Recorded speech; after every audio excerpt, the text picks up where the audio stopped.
Assalamualaikum warahmatullahi wabarakatuh. Innal hamdalillah wassalatu wassalamu ala Rasulillah wa ala alihi wa sahbihi wa mawalah. Wala haula wala quwata illa billah, amma ba'd. Para pemirsa yang dirahmati Allah Subhanahu wa taala, puji syukur kita panjatkan kehadirat Allah. Salawat dan salam semoga selalu terlimpah kepada baginda Rasulullah sallallahu alaihi wasallam. Pada kesempatan yang baik ini, saya akan menyampaikan sebuah tema 4 golongan yang diharamkan masuk neraka. Sebagai muslim, kita selalu berdoa, Rabbana atina fid dunya hasanah wa fil akhirati hasanah wa qina adzabannar. Ini adalah doa yang sangat terkenal yang sering disebut sebagai doa sapu jagat. Ya Allah, berikanlah kami kebaikan di dunia, kebaikan di akhirat, dan jauhkanlah kami semua dari siksa api neraka. Pertanyaannya, bagaimana caranya supaya kita terhindar dari siksa api neraka? Tentunya sesuai dengan tuntunan Rasulullah Sallallahu Alaihi Wasallam. Rasulullah telah memberikan satu gambaran dan arahan tentang bagaimana caranya supaya kita terhindar dari siksa api neraka, yaitu sesuai dengan hadis atau sabda beliau Rasulullah SAW, yaitu hadis yang diriwayatkan oleh Imam Ahmad dalam kitab Musnadnya juz 7 halaman 53. Rasulullah SAW bersabda, kullu hayyinin layinin sahlin qaribim minan nas. Diharapkan atas manusia setiap orang yang rendah hati, lemah lembut, mudah, serta dekat dengan manusia. Hadis riwayat Ahmad. Kita akan bahas satu persatu 4 golongan ini yang Allah haramkan masuk neraka. Artinya 4 golongan ini insya Allah akan masuk dalam surganya Allah Subhanahu wa ta'ala. Yang pertama yang Allah haramkan dari neraka itu adalah hayyin. Hayyin atau orang yang rendah hati.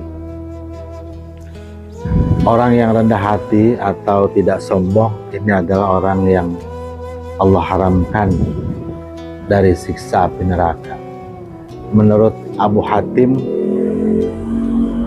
wajib bagi orang yang berakal itu punya sikap rendah hati atau tawadu dan menjauhi dari sikap-sikap yang sombong atau arogan.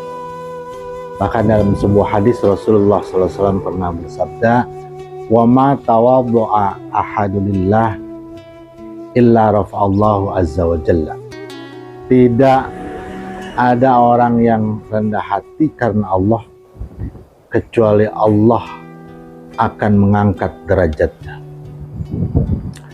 Jadi ini jelas bahwa orang yang rendah hati Allah tinggikan derajat. Tapi orang-orang yang sombong, orang-orang yang arogan, yang mentang-mentang karena punya kedudukan, karena punya kekayaan dan lain sebagainya, ini orang yang Allah akan masukkan dalam nerakanya. Tetapi orang yang rendah hati, tawadu, meninggalkan sikap-sikap sombong, insya Allah Allah akan haramkan dirinya masuk dalam nerakanya Allah Subhanahu wa ta'ala. Bahkan Rasulullah SAW telah menyampaikan juga dalam sebuah sabdanya yang diriwayatkan Imam Muslim dalam Sahih Muslim juz 1, la yadkhulul jannah man kana fi qalbihi misqala dzarratin min kibrit. Tidak akan masuk surga orang yang ada rasa sombong dalam hatinya walaupun sebiji zarah, ya. Walaupun sedikit ada kesombongan dalam dirinya, maka orang tersebut tidak masuk dalam surganya Allah Subhanahu wa ta'ala. Ini adalah bukti bahwa orang-orang yang arogan, orang-orang yang sombong ini tidak akan terhindar dari siksa nerakanya Allah Subhanahu wa Ta'ala. Yang kedua adalah layinin. Layinin artinya orang yang memiliki sifat lemah lembut.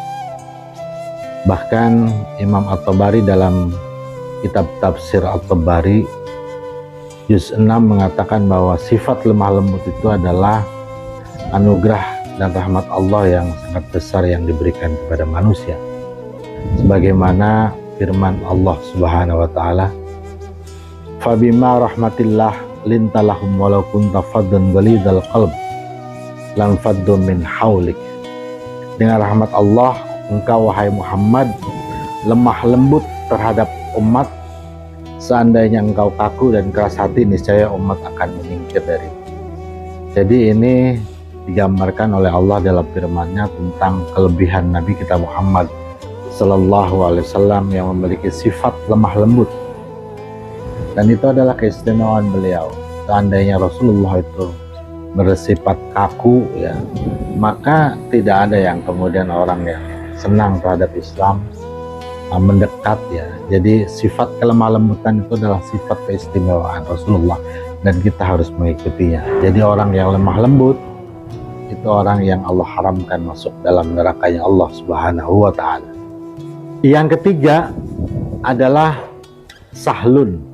Sahlun ini adalah orang yang mudah, tidak sulit baginya untuk memberikan bantuan kepada orang lain, baik berupa pikiran, perbuatan, tenaga, ya, harta dan lain sebagainya. Apa yang dia miliki ini akan dengan mudah diberikan kepada orang lain untuk bisa membantu.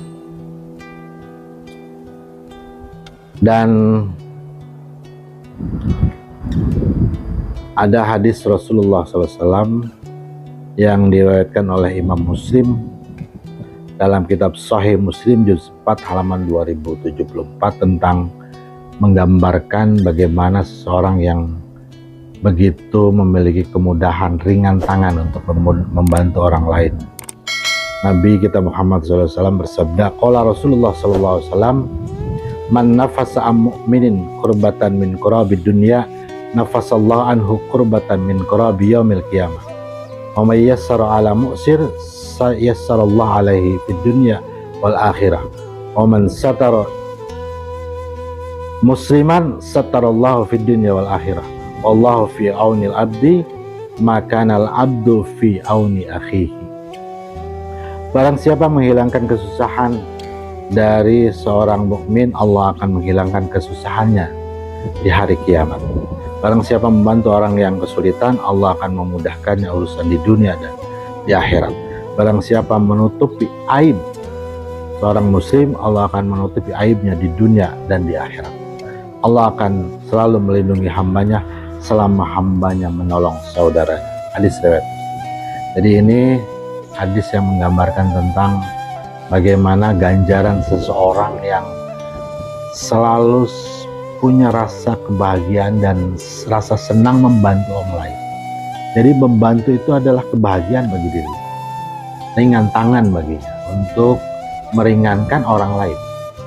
Kesulitan-kesulitan orang dibantu, aib-aib orang ditutupi, tidak diumbar, ya.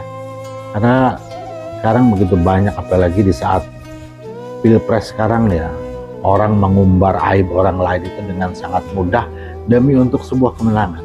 Nauzubillah min dzalik. Jadi yang ketiga, orang yang Allah haramkan dari siksa api neraka itu adalah sahlun, orang yang mau membantu meringankan beban orang lain. Mudah-mudahan kita termasuk juga di dalamnya. Yang keempat adalah qarib. Qaribum minan nas, dekat dengan manusia, yaitu akrab, mengeluarga, murah senyum, menebar salam. Itu orang-orang yang akan diharamkan masuk nerakanya Allah. Dia selalu dekat dengan kawannya, dengan sahabatnya, dengan tetangganya, apalagi keluarganya. Di dalam sabdanya Rasulullah SAW bersabda, ya, la yu'minu ahadukum hatta yuhibba li akhihi ma yuhibbu li nafsi. Tidak sempurna, tidak beriman, tidak sempurna iman kalian sampai kalian itu mencintai orang lain sebagaimana mencintai diri sendiri.